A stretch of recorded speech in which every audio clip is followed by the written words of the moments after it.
Hello, hi guys! Magandang hapon sa inyong lahat.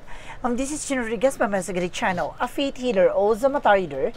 So ngayong hapon, natatigan natin sabihin sa iyo ng ating mga gabay. So this is a special gabay for the month of October 17 hanggang October 23 for the sign of Aquarius. So Aquarius, welcome to my channel.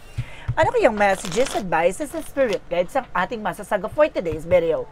Ano kayang energy or kaganapan sa buhay ng mga Aquarius signs ang ating mahagilap? So guys, this reading is a general reading lamang. Hindi lahat makaka-resonate. Kung hindi lamang po makaka-relate sa inyo, and comment down below kung kaninong energy ang ating nasagap. And of course, don't forget to like and subscribe my channel. And notification bell for more videos update. Kasi maraming salamat po sa mga walang sawa pagsuporta sa aking channel, lalo-lalo na ang hindi nag-i-skip ng ads. Naway pagpalain kayo ng Diyos at may kapal, siksik, liglig, nag-umapaw na biyayang maanong sa inyo. So let's see guys, what is the messages?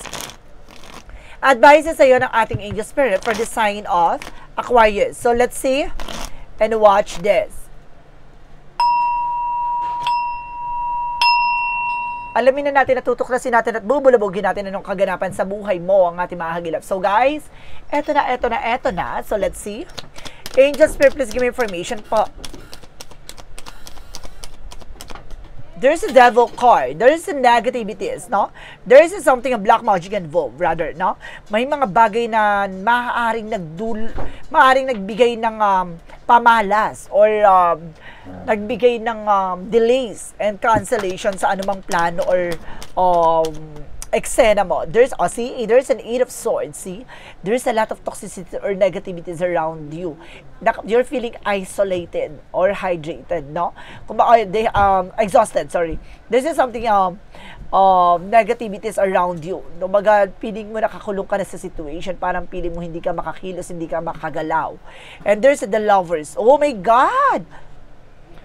Connected with your love life, maaaring may gayuma itong involved, guys. At rather, there's something of black magic involved. May ginawa sa inyong, no? There is the King of Coin na this is something security about sa finances. Maaaring may pagnanasa to sa finances or either, kumbaga masyado itong kumbaga nadala ng inggit. There's the King of Sword with a mental clarity. Nabibigyan linaw sa iyo lahat ng mga bagay kaganapan sa buhay mo. There's the Six of Wands for a victory and success. Na magtatagumpay ka na sa lahat ng mga gagawin mong actions, lahat ng gagawin mong eksena, no? Kumbaga sinabi dito, pag-isipan mong mabuti yung kailangan mong gawin. Maging matalino at maging wais ka dito, no? Hindi ka dapat magpapadala ng kahit na anong emosyon or yung mga taong nasa paligid mo, no? Nasusulsol at susubukang guluhin ang mga plano or pangarap mo. May mga bagay din dyan na parang akala mo totoo yung sinasabi nila against sa'yo, na para mapaniwala ka, no? Para madala ka sa mga matatalinhagan salita o mga impormasyon na ibinabatid sa iyo. There's the Five of Wands. So, nagbibigay komplikasyon. Diba? I told you. May gumagawa talaga sa iyo ng mga balakid. There's a lot of blockages. There's a Palace of Coin. See? It's either kapitbahay to or family related. No? Or co-workers. Ganon. There's the Lovers. Represent the Seven of Pentacles for harvest time. Kumbaga, pagdating sa inggit to sa finances, this is something harvest time, no? Kumbaga, maaaring magandang iyong buhay, magandang buhay nyo ng inyong person. And because the King of Coins represent the Ten of Wands by burden, no? Kumbaga, nakakaranas kayo ng kagipitan and of course, bankruptcy, ganon. Kumbaga, bumabagsak ang inyong negosyo, hanap buhay. The King of Swords represent the Tree of Life o system.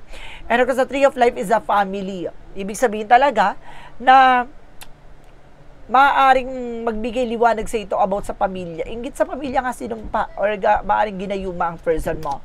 Or either ikaw. There's a defect of cups or cross-watcher out there, maaaring person mo yung ginayuma dito. And there's a page of cups, something intuition. Tama yung gut feeling mo. No, nakuha mo yung pinpoint, nakuha mo yung tamang hinala. Kumbaga, tama yung hinala mo. Ganon. There is a devil card because the 5 of wands. Represent the 7 of swords, no? Sneakiness, cheating, lying on you. See, makuha ng impormasyon sa'yo. Sabi ko na, kung hindi to kapitbahay ka mag-anak to. Oh my God. Additional messages with the 8 of swords and the palace of coin. This is the 10 of swords. See, I told you, backstab. Traidor. Tinraidor kayo, niloko kayo, pinaglaruan kayo. Ibig sabihin, there's something spy looking, watching at you. Pinapaniwala kayo nito, nasa harap nyo na yung kalaban.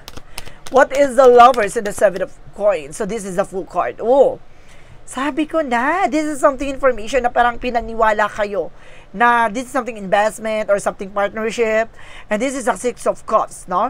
Maaaring it's a friend, family related, and of course, kapitbahay, co-workers, pero this is something related with your families, no? Maaaring ka mag-anak ng asawa mo. There is the king of coins, and of course, the 10 of wands. Represent the 6 of cups, so something of prison, no? Maaaring related talaga, nagbigay ng pasakit. There's the king of swords, and because the 3 of life, represent the king of cups, for devoted supportive person. Nainggit to. Nainggit to masyado kasi supportado kayo ng tao na to. Let's see what is the 6 of wands, and because the page of cups. Represent the palace of swords. So this is something, a burden, no? Maraming mga balakid talaga. May sumusubok talaga na pabagsakin kayo, no? Maraming inggit sa pamilya niyo for the outcome. For the outcome, there's the 4 of sword by intuitions and the justice call will deserve. Ibig sabihin, hindi talaga nananaginip ka, guys. No, nananaginip ka or lutang ka, hindi ka mapakali, ganon. And there, because the justice card is something karma. Don't you worry, ha, makukuha mo what you deserve. There's a principle of karma. The more naniniwala ka sa karma, the more na mananalo ka dito. And this is the death card. Oh, see, there's an ending and a new beginning. Tatapusin na. Tatapusin na at maaaring wakasan na ang ahas. No? So, let's see. Gusto kayo nito, meron dito ha, binigyan ng sakit. No? Binigyan ng sakit para mawala yung asawa mo. No? It's either an ex na related ata dyan sa family mo. Na, kumbaga konektado eh. Kumbaga kung hindi kung hindi siya mapupunta dito sa tao na to, hindi pares kayo hindi makikinabang, ganito yung atake. Additional messages for finances, no? Pagdating sa negosyo hanap buhay, this is a tool with a partnership. And because this is a star card for healing, no? May healing dito, guys. Okay. Oh my God! Oy, may related din daw dito ha, about sa sa family. Maaring may utang sa pamilya mo. Okay, thank you, Angel Spirit. Utang sa pamilya mo, kaibigan mo, no? Maaring magkakaroon ng hustisya sa pagkamatay mo or sa pagkamatay nitong tao na to, no? Maaring binayaran to para gawan ka, ganon. There's a star card for healing and the 2 of cups with a partnership. And the Ace of Coins represents the big money and big opportunity coming in for you. No, pagdating sa finances. Additional messages pagdating sa love life. Pagdating sa love life, there's a high priestess. May hidden agenda and hidden enemies. May kalabang kayong dalawa ng pamilya mo. Ay, ng asawa mo. No? And this is the Palace of Cups. No? Kumbaga, inggit to dahil masaya kayo. Inggit ka dahil inggit ka. Inggit siya kasi lahat ng bagay nakukuha nyo na. Additional messages na pagdating sa health.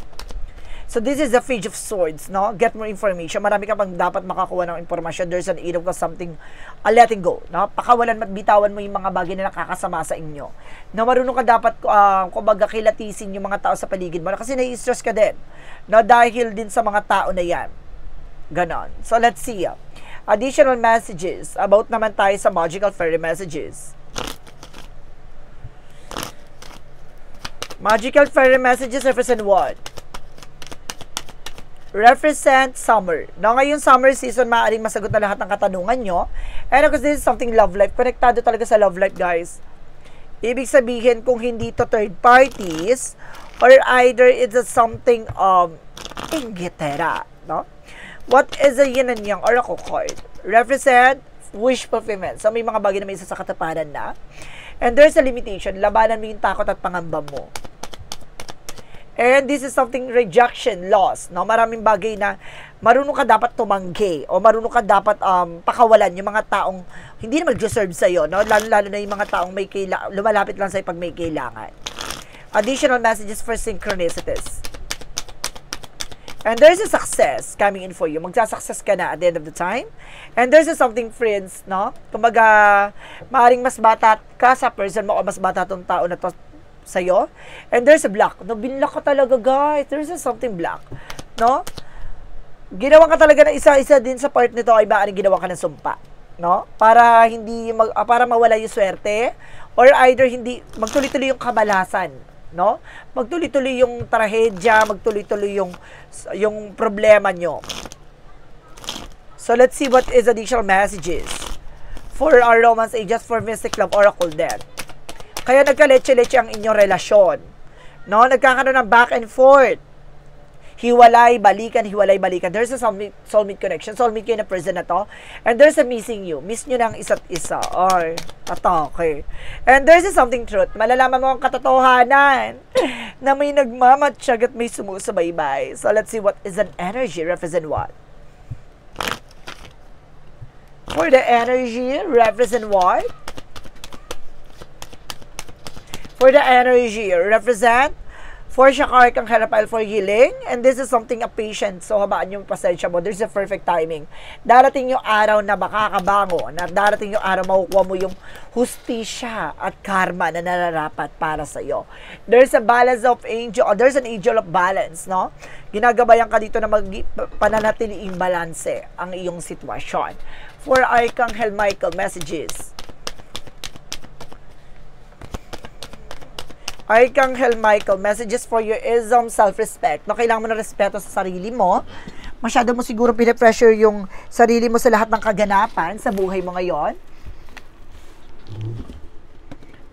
And of course, sinasabi dito with your inner guidance is real and trustworthy. No? Yung mga gabay mo, magkakatiwalaan mo naman daw. And then, yung new beginning and fresh start is coming. So, magkakaroon ka talaga ng bagong eksena, bagong simula. So, let's see what is additional messages with an angel spirit.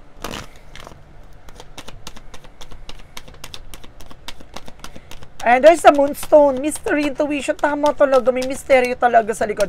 May gumawa talaga ng eksena sa'yo, guys, no? Na maaaring mabubulabog mo na ngayon. Kasi itong hudyat ng katapusan, no? Na maaaring maresolba o matapos mo na. And there's something abundance and of course harvest time, no? And kasi sinasabi dito with the mother figure with the healing. Magkakaroon ka na ng healing dito. Additional messages with the romance angels. Romance angels represent what? Heart-to-heart to conversation. Magkakaroon ng heart-to-heart to conversation dito. At the same time, it's safe for you to love. No? Safe ka naman daw pag nagmamahal. For the chakra messages. And there's a complacency. Huwag mo hayaan mahuli ang lahat, no? Napapag-iwanan ka ng pagkakataon. And there's a faith, no? Magtiwala at manampalataya ka lang. And there's a destiny to happen. Talagang, di ba, nakalatag na mangyari yan, maganap yan. Walang makakaligtas sa karma. Huwag kang mag-alala. Kailangan mo lang solusyonan para hindi na tumagal pa. For the angels answer. Na para may pagkakataong ka para maranasan mo pa yung magandang eksena, ganito, ganyan.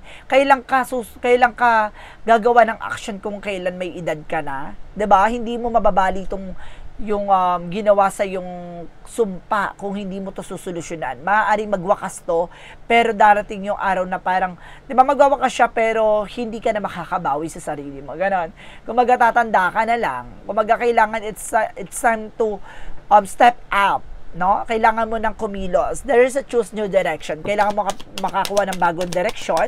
And there's a look for a sign. No? May mga senyalis na binibigay sa ng ating mga gabay. And there's something within the next few months. Sa mga susunod na buwan na may kailangan ng mabago or mababago na ang sitwasyon. Additional messages. And there's a loneliness. No? Hindi ka nag-iisa. Ha?